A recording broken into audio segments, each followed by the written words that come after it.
Welcome to episode 2 of Liminal Reflections Radio with your host, Stephanie. Welcome. Welcome to the nonsense, wandering the knowings and the nonsense alike. If you're new here, just a reminder to have no expectations.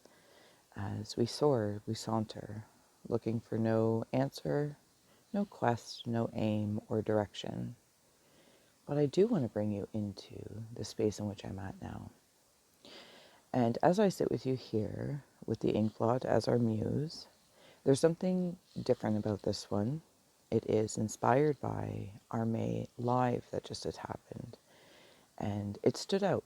And normally when I sit down to the space, it's about creating a portal in the moment to perceive and receive.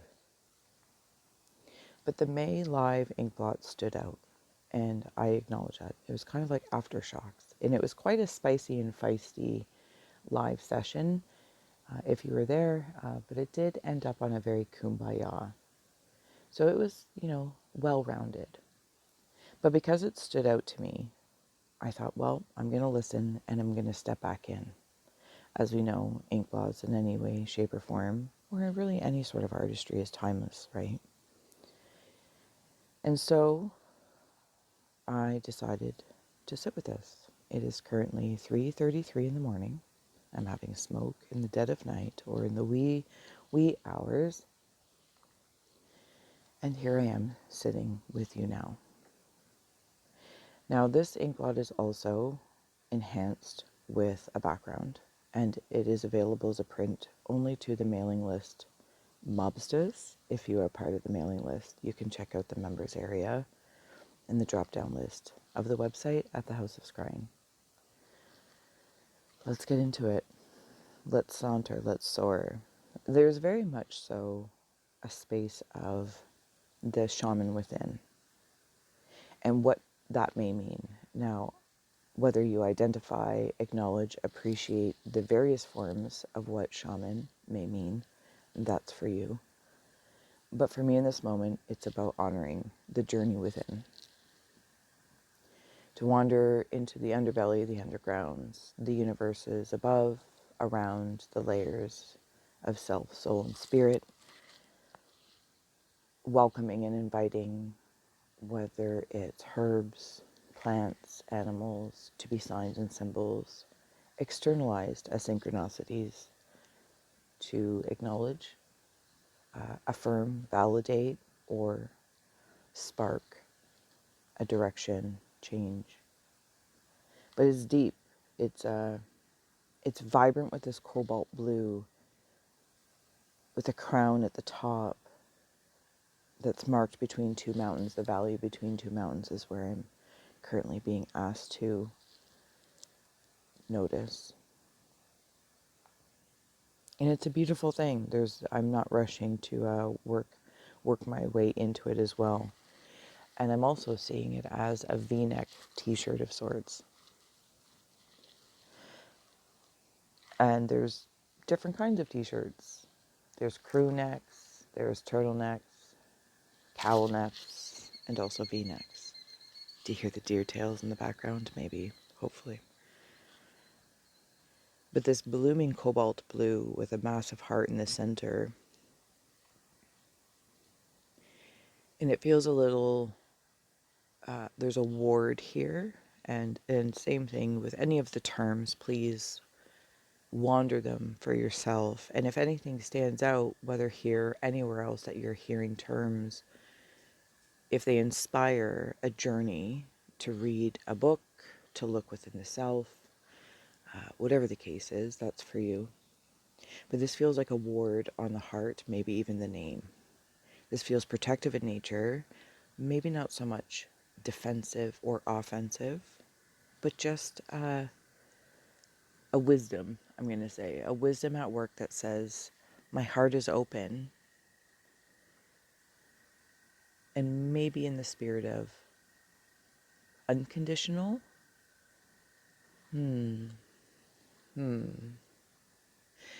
Maybe unconditional is reserved for those that we resonate with and the time that we may exchange interactions, friendliness, family, etc. And while it may appear to be, as I'm contemplating out loud here, what may appear to be a condition of not being open or fully open to receive from someone else isn't actually a condition. I want to see it that way. I get it. Don't get me wrong. I'm very aware I'm adding this condition of what appears to be closure. But is that also a contemplation for us to say, but unconditionally, I love you, maybe, in whatever this context may be, likable or not, but that's a freedom to also not to be open, or to, in order for one to remain open to oneself and the universe within, is to know when something is not for us. And it's almost like that value, if I've said that in a weird way, but again, just a reminder, we're contemplating. Not looking for answers. There's nothing wrong. There's nothing right. There's no problem to fix. There's no solution to solve. But a query to contemplate. There's also this jester-like feel that's here, and it reminds me of the Fool from the Tarot. And I feel like there's a wisdom around that is, maybe I know, and in my Rolodex of my mind, the reflection's not coming forward, and that's perfectly well. There's something about being able to play with something, play with clay without creating a form, until that form says, hey, I would like to be a cup. But what that cup looks like, or will feel like on the lips, it'll be a journey to express that, to find that form. So do we listen to the clay, or do we tell the clay? Do we tell the body? I don't know, the performance maybe of it all. And also the skill set that comes along with it. I would imagine if I wandered back in the days of old, whatever that means, a jester or a fool, a good entertainer to a bad entertainer, simply by the perception of, I would imagine, maybe a king or a queen or somebody of status, decides. But does that define? And it's interesting as I'm seeing this in this space of a king or a queen, let's just say someone of status, to a position that we would normally take from a collective. You get the gist. I don't need to get into it. To a jester or a fool. Are they possibly in this moment one of the same in their positions, in their rankings? And why does the king or queen maybe want this fool or jester to be their entertainment, or maybe pressed into a position that would be deemed lower from a societal standpoint? Oh, apparently I'm in a society here. Okay, well, that structure's fine. I'm not going to shite on it. But it's a curious of seeing this, because I have a feeling the fool, the jester, the joker knows something everybody else doesn't. Now, maybe it can't be said, maybe it won't be appreciated or heard by said masses of oneself. Who knows? Who knows where I am? This is wonderful. But the colors, the decorations, alike while different from said king or queen, are maybe our masculine and feminine, maybe the plus and the minus, the solar and the lunar. Maybe this is the inner child that is willing to dance and play and listen to the crowd of the people, rather than only giving the power. I don't know that that's the right term, but here we are, of perception to said king or queen. But yet it's almost like there's awareness that they get to decide regardless of the masses. And yet the masses have a participation, their response. I'm seeing a laughing meter.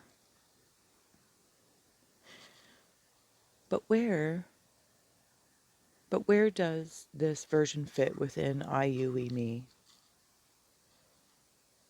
Sometimes do we need to just let go? Maybe.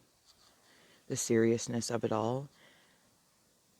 And as I'm just looked down at the Inkblot again, I'm seeing this all merge. The king, the queen, the jester, the joker, the fool. The water of the blue, the fire, the wands, the solar, the lunar, the pentacles, the material realm, applying the language that fits for you, the animals, the herbs, the psyche, all the great things. And in this moment, I'm seeing the alchemy at play, like the very clay. Was the clay, if it was in the earth, was it formless before then? Or did it only come into form as I decided to play with it? Maybe it just changed forms. It was still in a form, organic as it may have been, pressed by the earth and the dirt around it. But it was still a form. Maybe? Yes. And the co-creation of connecting with that clay, saying, yeah, I would like to play too. I jest. I jest. A very curious notion. I still feel, as I'm sitting here, slightly guarded. It's almost like taking a Tums after you eat something spicy. And that's the best way to describe it, I suppose. Interesting.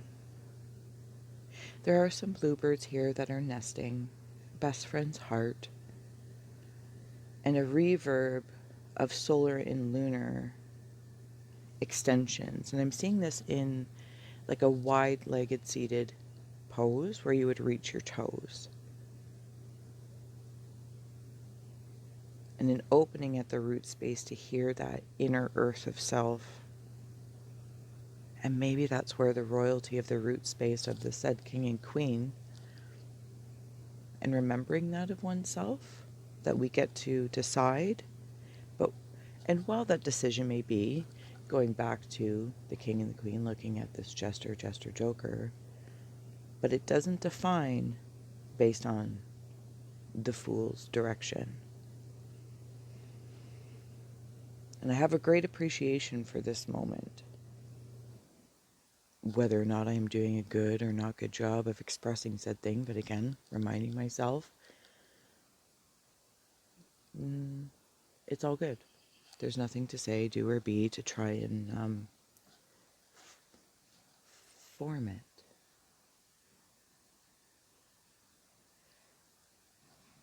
I will let you know right now, as I sit here in the middle of the night,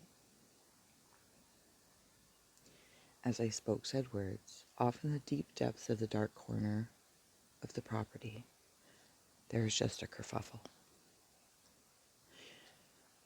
Now I did hear some slight coyotes off in the distance, but nothing indicating that they're close by.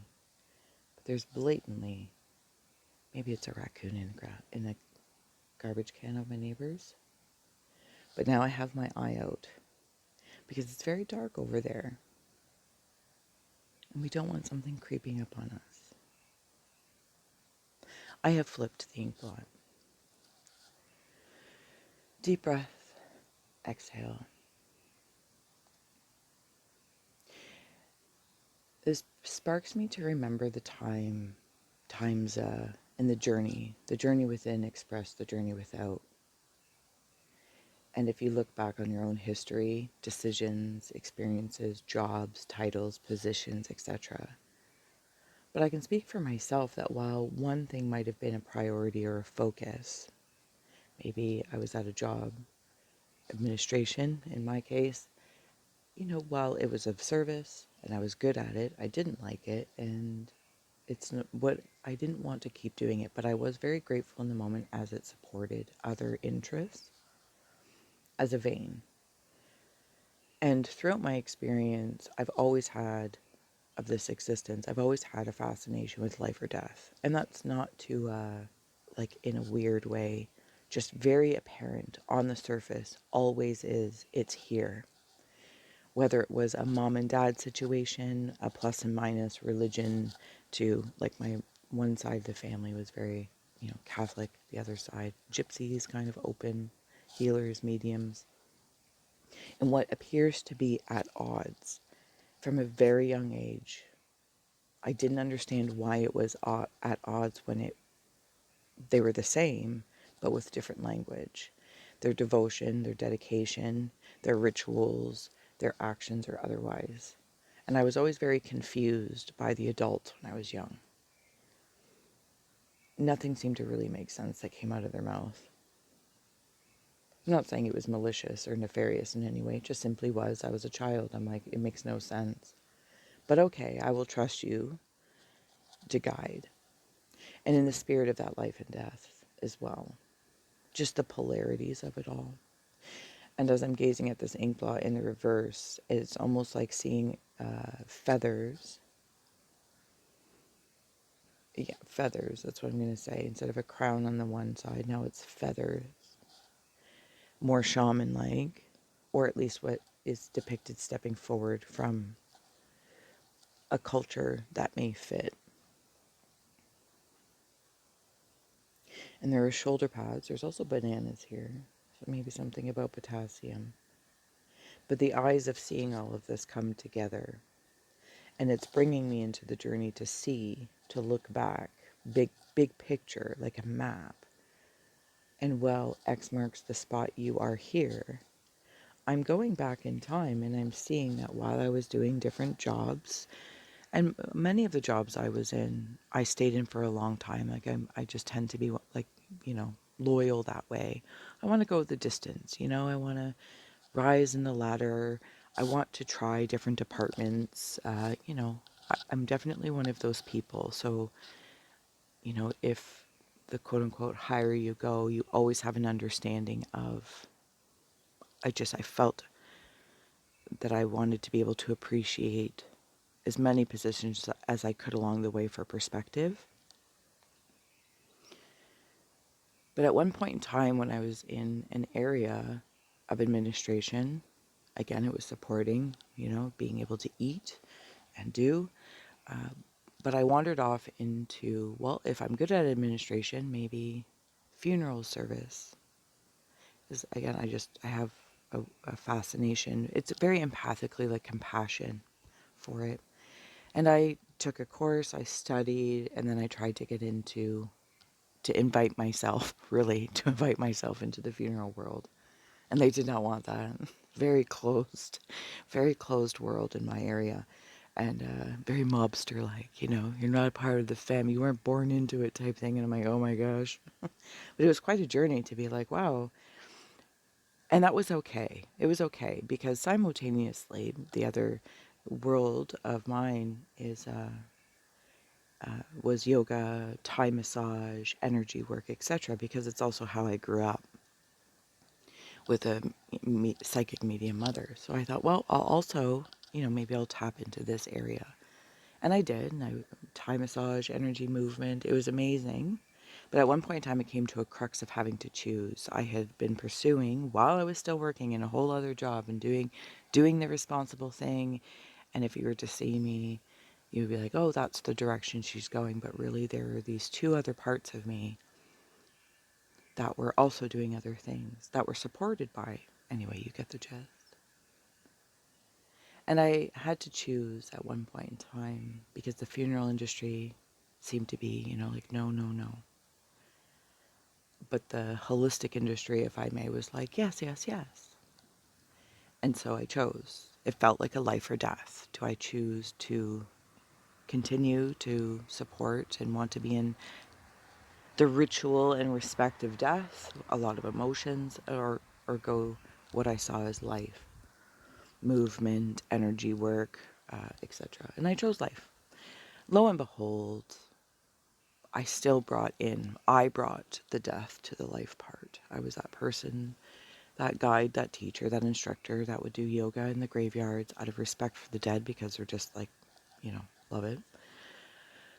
Also did a lot of grief work, always was scrying through there, always encouraging parts of ourselves, the of myself first, but of others to bring to the surface that is unseen to our mat or to the massage, to work through, to visit, to meet. And look, the holistic space also has a death and also a dark underbelly. It's not really sold on the surface. And you find that out. And lo and behold, i.e., like through the death industry, it too I have a very early memory. My cousin had died when I was young, and he was young. He was a young boy when he had passed. Very shocking to the family. But I was young, and I remember being at the funeral, playing a Game Boy. Not to be rude, but I was just very young. But I had wandered off to the side, and I was talking to one of the morticians, and he was going into the elevator to go under, and I didn't know what was going on because the funeral home looked like this living room. Like it could have been my auntie's house. Like just was really none the wiser. And I wanted to go downstairs with him. And of course my dad came over and he's like, "You're not going, stop bothering the man." And I couldn't tell you how it happened, but I ended up going in the elevator with my father was with me, and we went down. Everything was clean, tidy, because I had such a pressing interest of what was going on.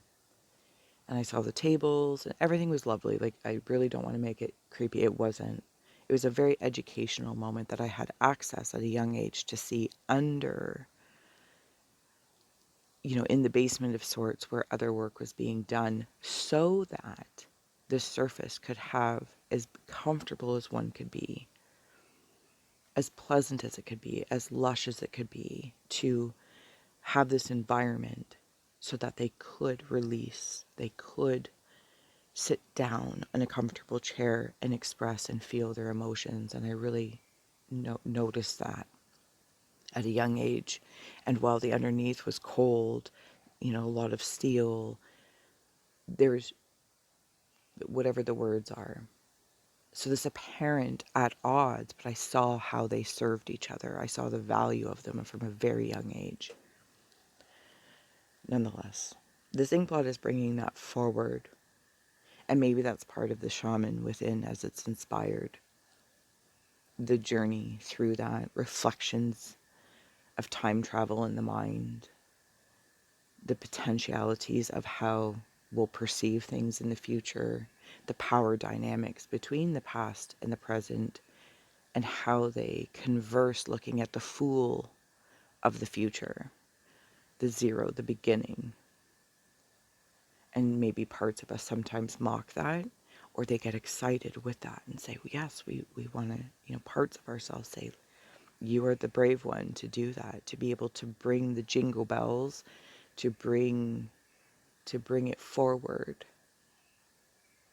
And that's a really powerful position to be in too, because maybe there's less restriction that may be applied to our inner king and queen responsibilities, this, that, or the other. But this part of us can go and explore.